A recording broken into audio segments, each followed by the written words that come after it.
Санаи 22 сентябри соли равон тахминан соати 23:20 ронандаи автомошини тамғии Деу Сиело аломати қайд алтияш T470802 РТ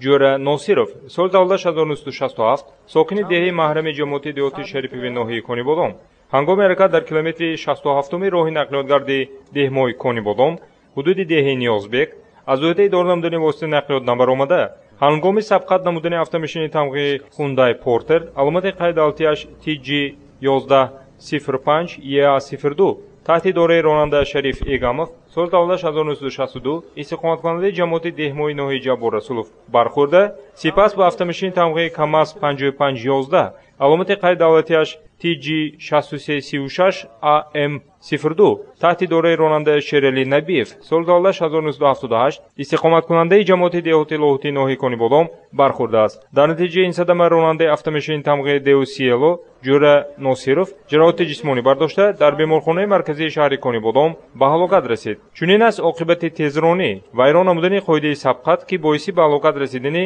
ронандаи 47-сола ҷӯра Носиров ва сабабгори ғаму андӯҳи оилаи марҳум гардид. Бинобар ин ронандагони воситаи нақлиётро зарур аст ки аз ин садамаи нақлиётӣ хулоса бароварда зимни идора намудани воситаи нақлиёт ба ҳолатҳои суратафзоӣ махсусан вайрон намудани қоидаҳои сабқат ва ҷойивазкунӣ ки он дар навбати худ метавонад боиси сарзадани фоҷиа дар роҳ ва талафоти ҷонӣ гардад роҳ надиҳанд, зеро чуноне ки дар урфият мегӯянд илоҷи воқеа қабл аз вуқӯъ аст.